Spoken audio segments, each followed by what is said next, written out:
Bonjour les amis, cette semaine une petite pâte à choux, amandes caramélisées. Alors je reprends ce thème de la pâte à choux que j'avais déjà traité et cette vidéo comportait un inconvénient majeur, c'est que la recette n'était pas dedans. Donc je me suis dit que j'allais refaire cette petite vidéo car la pâte à choux c'est quand même une des bases incontournables de la pâtisserie et avec la recette c'est quand même beaucoup mieux. Allez c'est parti, on y va, en avant. Alors, pour commencer, pesez l'eau, sel, sucre.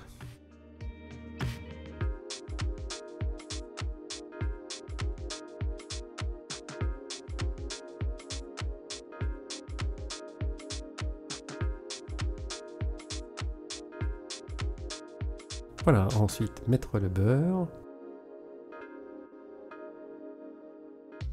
Et enfin, le lait. Et de mettre tout ceci sur le feu, voilà, jusqu'à l'ébullition. Et enfin, donc il restera à mettre la farine pour faire cette pâte à choux. Alors en fait, au départ, ça s'appelait pas pâte à choux, mais pâte à chaud, puisque c'est une pâte que l'on cuit sur le gaz, et c'est sous Antonin Carême, grand pâtissier de l'époque, qui a fait évoluer cette pâte à chaud en lui rajoutant des œufs après cuisson et c'est devenu la pâte à choux telle qu'on la connaît aujourd'hui. Voilà, c'est un petit détail qui est intéressant, je pense, à savoir que cette pâte à choux donc s'appelait d'abord une pâte à chaud. Hein. Voilà. Donc l'opération de la farine a été rajoutée hors du feu et une fois que tout est mélangé, à ce moment-là, on commence à faire cette première opération qui est très importante dans l'élaboration de la pâte à choux, qui est le desséchage.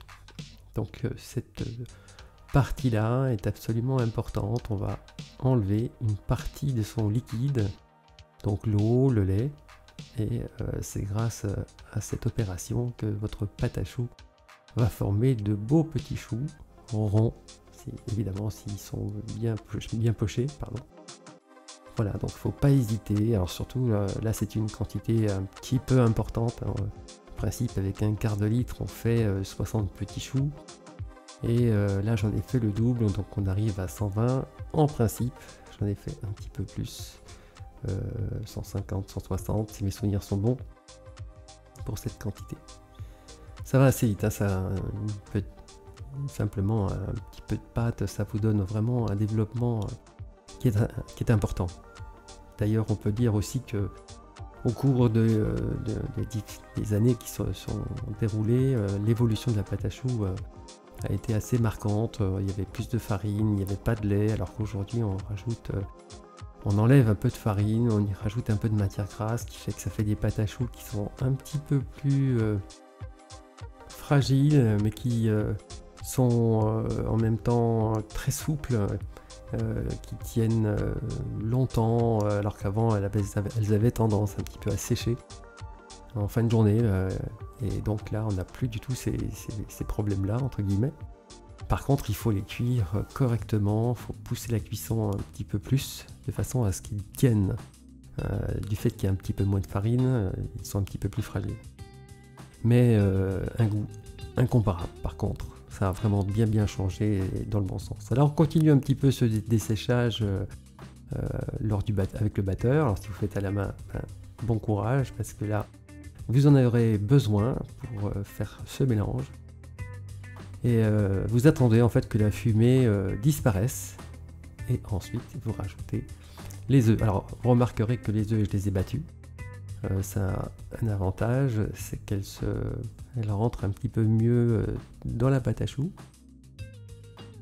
Voilà, et alors si c'est pas une obligation, vous pouvez ne pas les battre. Je vous conseille de le faire, il y aura peut-être un petit peu moins de force à mettre si vous le faites à la main.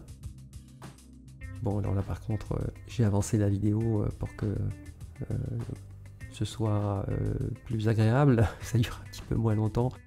Là, ici, il n'y a pas de subtilité particulière, il faut simplement mélanger. Et ensuite, on va vérifier que cette pâte à choux a suffisamment de liquide. Car, je parlais du desséchage tout à l'heure, du desséchage, ça implique, si elle est trop desséchée, il faut lui rajouter un petit peu plus d'œufs. Donc la quantité d'œufs est variable. Donc il y a la quantité que je vous ai donnée est juste, à condition qu'elle ne soit pas trop desséchée ou pas assez desséchée.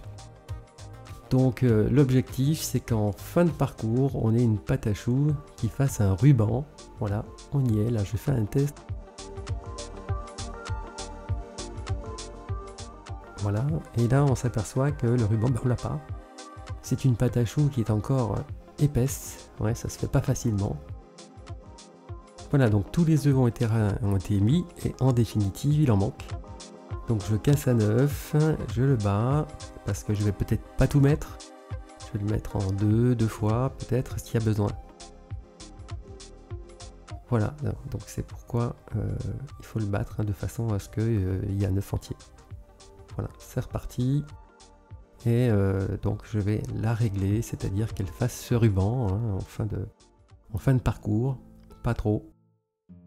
Et pas, sinon le développement n'est pas optimum. Si vous en mettez trop, eh bien ça ne développera pas suffisamment. Vous aurez une pâte à choux qui va rester plate. Et si au contraire la pâte à choux est trop épaisse, ben, c'est pareil, elle faudrait développer, mais elle ne développera pas d'une manière harmonieuse, ça va pas bien se passer non plus. Voilà, maintenant donc c'est fait, je fais donc mes petits choux, puisque c'est l'objectif de la recette que je ferai plus tard. Alors on peut faire toutes les formes que vous souhaitez, hein, évidemment, des petits choux, des gros choux, des éclairs, enfin tout est possible et imaginable à partir de ce moment. Si vous mettez, au lieu de mettre des amandes, ben, vous mettez du fromage râpé, vous allez faire donc des gougères. Voilà, une base incontournable de la pâtisserie, évidemment. Voilà, j'ai fait 5 plaques. En fait c'est la quantité idéale pour moi lors avec mon four, hein, puisque je peux mettre jusqu'à 5 plaques dedans, donc je fais en sorte de le remplir. Et après donc je congèle si besoin, si j'en ai trop, et vous les ressortez 15 jours, un mois plus tard, enfin quand vous en avez besoin. Alors ensuite un petit peu de dorure pour faire en sorte que ça brille, mais pas seulement. C'est aussi pour faire rentrer cette petite partie de pâte à choux là avec la poche.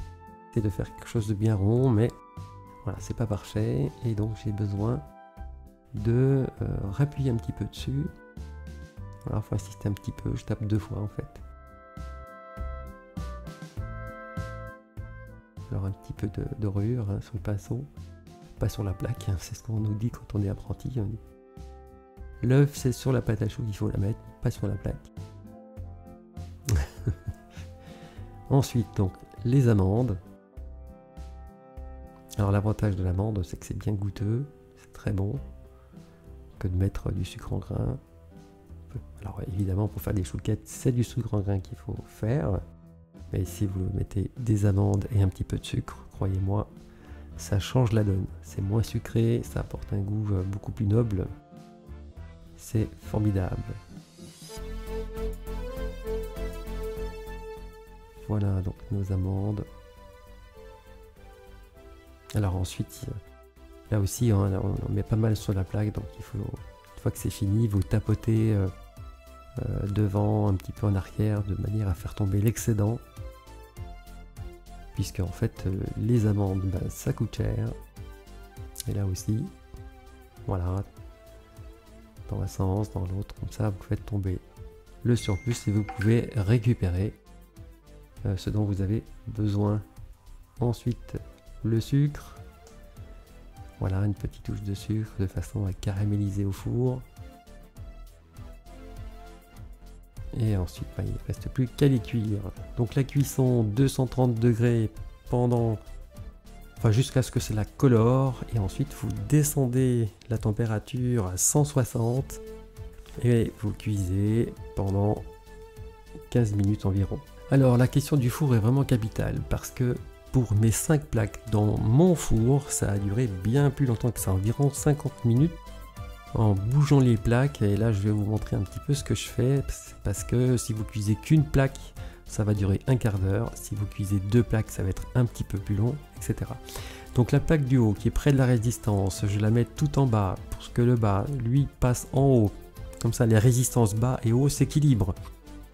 Ensuite, même chose avec les plaques intermédiaires, de façon à répartir la cuisson. Et pourtant, hein, c'est un four à ventilation, on est censé en principe ne pas faire ça. Et ça fonctionne, mais sur 2 plaques, 3 plaques, on n'a pas les mêmes résultats. C'est pour ça que j'insiste tant en fait sur la cuisson en général.